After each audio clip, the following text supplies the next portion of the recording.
എല്ലാത്തിനും നമുക്കൊരു ഗുരു കൃപ ആവശ്യമാണ്. ഒരു ഗുരുത്വം എന്ന് പറഞ്ഞൊരു സാധനം ആവശ്യമുണ്ട്. അതുപോലെ നമ്മൾ ഒരാളുടെ അടുത്തുനിന്ന് ഒരു ദീക്ഷ എടുക്കുന്നത് വളരെ നല്ലതായിരിക്കും.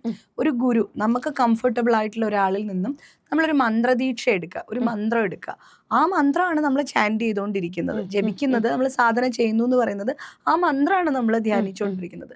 ഇതൊന്നും അല്ലെങ്കിൽ പോലും നിങ്ങൾക്ക് ഇപ്പോൾ ഒരു ഗുരുവിനെ കിട്ടാനോ ഒരു മന്ത്രം എടുക്കാനൊന്നും താല്പര്യമില്ല, അല്ലെങ്കിൽ നമുക്കൊരു ഗുരുവിനെ ഒന്നും നമുക്ക് കിട്ടുന്നില്ല എന്നുണ്ടെങ്കിലും നമ്മുടെ വീട്ടിൽ എല്ലാ പണികളും കഴിഞ്ഞതിന് ശേഷം നിങ്ങളുടെ എല്ലാ ഡ്യൂട്ടിയും കഴിഞ്ഞിപ്പം 11:30 മണിയായെന്ന് വെച്ചോളൂ, നമ്മുടെ ഒരു പേഴ്സണൽ സ്പേസ് ആണത്. നമ്മൾ ഉണ്ടാക്കിയെടുക്കുന്ന, നമ്മൾ ഐബ്രോസ് വളരുമ്പോൾ നമ്മൾ ത്രെഡ് ചെയ്യാനായിട്ട് പോവാറുണ്ട്, അല്ലെങ്കിൽ നമുക്ക് വിശക്കുമ്പോൾ നമ്മൾ ഏറ്റവും നല്ല ഭക്ഷണം കഴിക്കാൻ ശ്രമിക്കാറുണ്ട്. പക്ഷെ മിക്കപ്പോഴും ഞാൻ അടക്കമുള്ള ആൾക്കാർക്കൊക്കെ ഒരു പേഴ്സണൽ സ്പേസ് എന്ന് പറഞ്ഞിട്ടൊരു സമയം നമ്മൾ കണ്ടെത്താൻ ശ്രമിക്കാറില്ല. പ്രത്യേകിച്ച് വീട്ടമ്മമാരെന്ന് പറയുമ്പോൾ അവർ മറ്റുള്ളവർക്കായിരിക്കും കൂടുതൽ പ്രിഫറൻസ് കൊടുക്കുക. ശരിക്കും അയ്യോ രാജേട്ടൻ്റെ ഇഷ്ടത്തിനാണ് ചോറും കറിയും വെക്കുന്നത്, എൻ്റെ ഇഷ്ടം എന്താണെന്ന് ഞാൻ മറന്നുപോയി എന്നൊക്കെ ചില വീട്ടമ്മമാർ പറയാറുണ്ട്. നമ്മളുടെ ഇഷ്ടത്തിനെ നമ്മൾ റെസ്പെക്റ്റ് ചെയ്യണം, നമ്മളുടെ ഇഷ്ടങ്ങളൊക്കെ നമ്മൾ കണ്ടെത്തണം. ഇത് ഈ ശരീരം ഉണ്ടെങ്കിലേ നമുക്ക് ഇഷ്ടങ്ങളുടെയും അനിഷ്ടത്തിൻ്റെയും ഒക്കെ പുറകെ പോകാൻ പറ്റുള്ളൂ.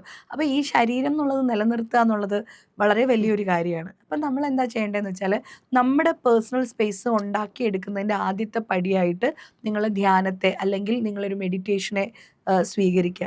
അപ്പോൾ നിങ്ങളുടെ എല്ലാ പണികളും കഴിഞ്ഞപ്പോൾ രാത്രി 11:30 ആയെന്ന് വയ്ക്കുക, പിന്നെ ഒരു 20 മിനിറ്റ്, ആ 20 മിനിറ്റ് എൻ്റെ സ്വന്തമാണ്, ഇത് ഞാൻ ആർക്കും കൊടുക്കില്ല എന്ന് പറഞ്ഞിട്ട് കണ്ണടച്ച് നിലത്ത് ചമ്രം പടഞ്ഞങ്ങോട്ട് ഇരിക്കുക.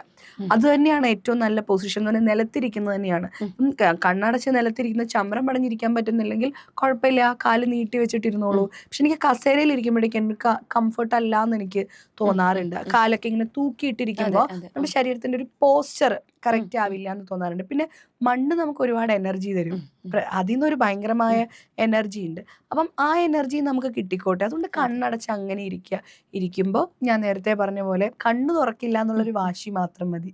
ആ വാശിയിൽ അങ്ങനെ ഇരിക്കാനൊന്നും പറ്റില്ല. 20 മിനിറ്റ്, ചിലപ്പോൾ 2 മിനിറ്റ് ഒക്കെ ഇരിക്കാൻ പറ്റുള്ളൂ, മതി.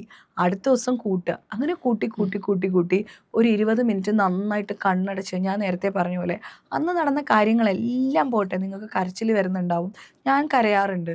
ആനന്ദം കഴിഞ്ഞാൽ പിന്നെ പരമാനന്ദം. അപ്പോൾ കരയും, തീർച്ചയായിട്ടും കരയും. അപ്പോൾ എന്താ പറയുക, അങ്ങനെ ഇരിക്കുക. എന്നിട്ട് പതുക്കെ പിന്നെ നിങ്ങൾക്ക് തോന്നും അത് കൃത്യമായൊരു ടൈമിലാക്കാനായിട്ട് ശ്രമിക്കുക. ഇപ്പം നമ്മൾക്കിപ്പോൾ ട്രാവൽ ചെയ്യണമെന്നിരിക്കുക, കാറിലിരുന്നിട്ടാണെങ്കിലും കാല് കയറ്റി വെച്ച് ചമ്രം പടഞ്ഞ് നമുക്ക് ഇരുന്നിട്ട് നമുക്ക് ഈ കാര്യം ചെയ്യാം.